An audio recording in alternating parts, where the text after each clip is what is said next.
And welcome viewers. Exam crusher के YouTube channel में आपका हार्दिक स्वागत है।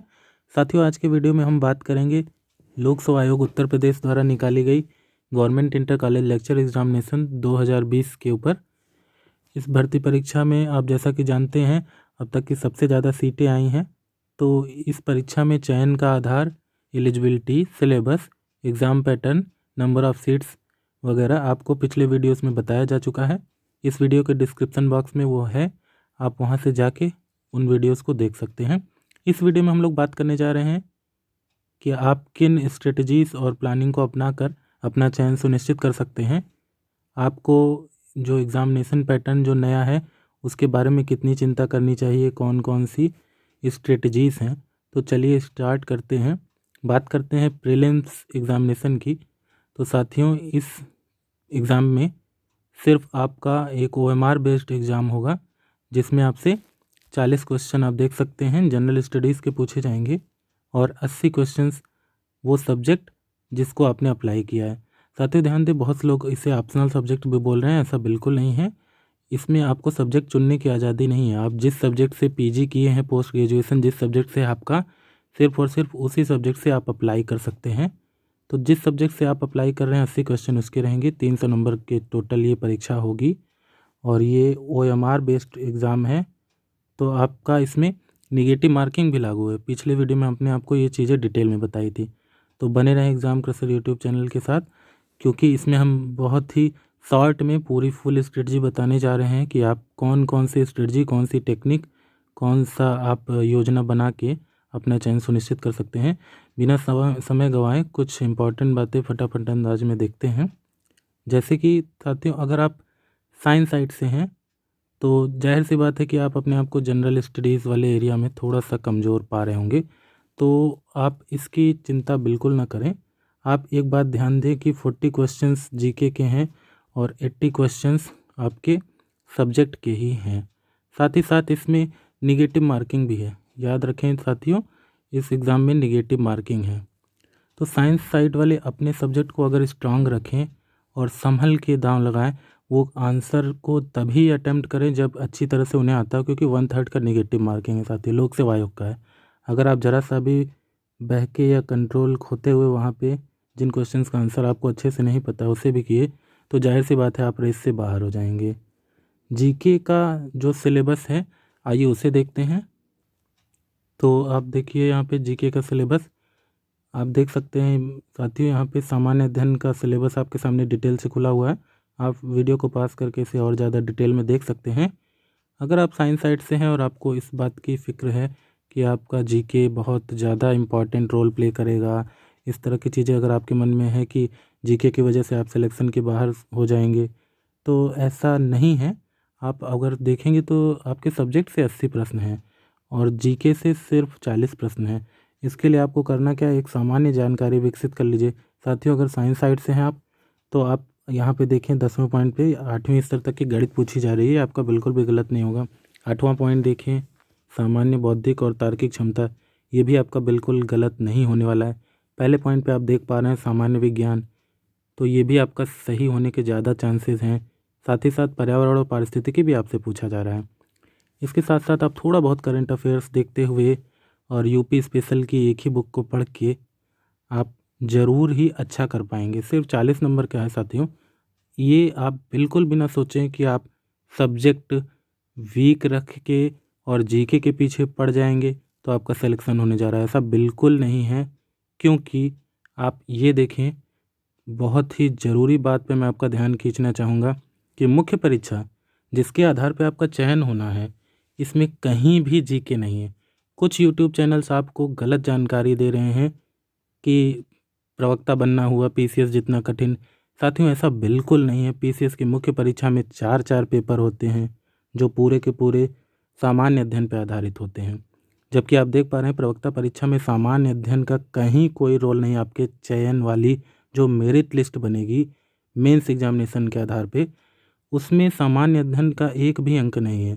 सिर्फ 50 नंबर निबंध पर है, 50 नंबर सामान्य हिंदी पे है और 300 अंक पूरे के पूरे आपके सब्जेक्ट अप्लाइड फॉर पे हैं, यानी वो सब्जेक्ट जिससे आप पोस्ट ग्रेजुएट हैं और जिस विषय से आप प्रवक्ता बनने का ख्वाब देख रहे हैं।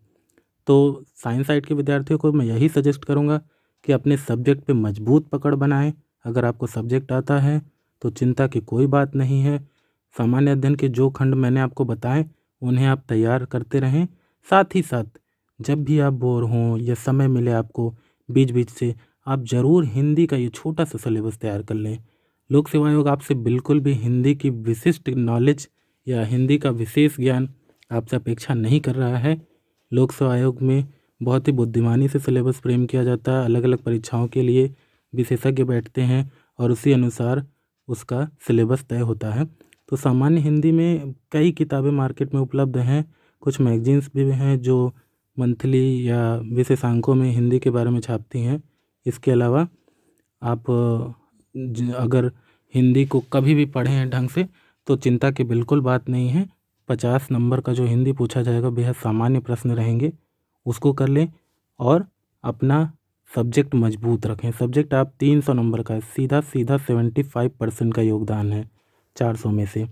तो जो आप इसमें देख पा रहे हैं सब्जेक्ट वो डिस्क्रिप्टिव है। अपने सब्जेक्ट को मजबूत रखें। ग्रेजुएट स्तर तक के भी कुछ आपको क्वेश्चंस जो आपकी जानकारी है वो ग्रेजुएट स्तर तक की आराम से होनी चाहिए। भले ही आपको 11वीं-12वीं को पढ़ाना है, लेकिन आपसे अपेक्षा की जाती है कि सामान्य चीज़ें आप ग्रेजुएट स्तर की भी जानते रहें, तभी आपका पेपर अच्छा जाएगा। बात करते हैं अगर आप आर्ट्स साइड से रहे हैं तो आपके लिए कौन सी स्ट्रेटजी ज़्यादा सही है। साथियों, आप मेंस का सिलेबस आपके सामने है। मेंस की जो परीक्षा योजना है वो आपके सामने है। अभी अभी मैं बात कर रहा था कि अगर आप साइंस साइड से सब्जेक्ट को मजबूत रखें, हिंदी को लेके आप ज़रूर सजग रहें, क्योंकि हिंदी आपके लिए चुनौती पैदा कर सकती है। आप थोड़ा थोड़ा हिंदी साथ में अभी से पढ़ते रहें। जब आप सब्जेक्ट पढ़ चुके हो कई घंटा तो एक ब्रेक के रूप में हिंदी को पढ़ते रहें, क्योंकि ये देखिए जनरल हिंदी आपसे पूछी जा रही है जो 50 नंबर का है। तो ये जनरल हिंदी आप अभी से पढ़ना शुरू कर दें, 50 नंबर का है ये। और एस्से मैं बात करूँगा अगर आप आर्ट साइड से हैं। साथियों, अगर आप आर्ट साइड से हैं तो आपका भूगोल, इतिहास, हिंदी, समाजशास्त्र, साइकोलॉजी, पॉलिटी जो भी सब्जेक्ट रहा है, निश्चित रूप से आप अपने सब्जेक्ट के आसपास उससे संबंधित जो ज़्यादा फेमस एरियाज़ हैं उन्हीं से संबंधित एक एस्से आपको आसानी से मिल जाएगा। ठीक है, तो अगर आप आर्ट साइड से हैं तो एस्से की चिंता बिल्कुल दिमाग से निकालते हुए आप अपने सब्जेक्ट पे फोकस करिए। मैं बार बार कह रहा हूँ आपको कि 400 में से सीधा सीधा 300 नंबर आपके सब्जेक्ट का है।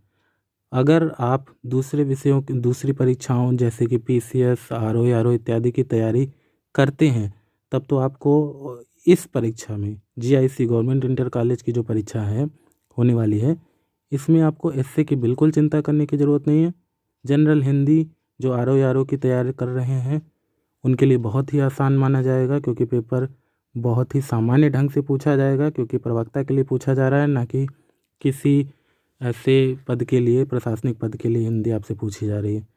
तो 300 नंबर पे ही फोकस रहे आपका। मैं बार बार इस चीज़ को कहूँगा कि जो आपका सब्जेक्ट है वो 300 नंबर पर है, इस पे आप ज़रूर फोकस करिए। तो 300 नंबर आप यहाँ से अगर मजबूत हैं तो उठा लेंगे। अगर आप आर्ट साइड से हैं तो आपको 50 नंबर का निबंध लिखने में कोई समस्या नहीं आएगी। सामान्य हिंदी आप अभी से पढ़ते रहें साथियों।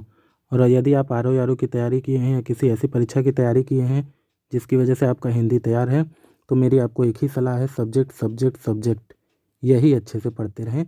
आपका चयन होने से कोई नहीं रोक सकता। आर्ट साइड के अभ्यर्थियों के लिए मैं कहूँगा कि साइंस साइड के अभ्यर्थियों के लिए मैं ये कहना चाहूँगा कि साइंस साइड के अभ्यर्थी अभी से ही कुछ चीज़ों पे फोकस करें, जैसे कि करंट अफेयर्स। अभी से एक मैगजीन आप लेना शुरू कर दें, और इसके साथ साथ जनरल हिंदी आप डेली तो नहीं लेकिन जब भी आपको मिलता है समय जनरल हिंदी ज़रूर पढ़ें, क्योंकि ये दोनों मिला के जो आपका आएगा एस्से प्लस जनरल हिंदी 100 नंबर का पूछा जाएगा एग्ज़ाम में। करंट अफेयर आपका प्री में तो हेल्प करने ही जा रहा है, एस्से में भी आपकी एक समझ विकसित होगी। और अब मैं एक बहुत इम्पॉर्टेंट बात आपके ध्यान में लाना चाहूँगा। साथियों, ये लोक सेवा आयोग की बहुत ही बड़ी वैकेंसी है जीआईसी जीजीआईसी के रूप में।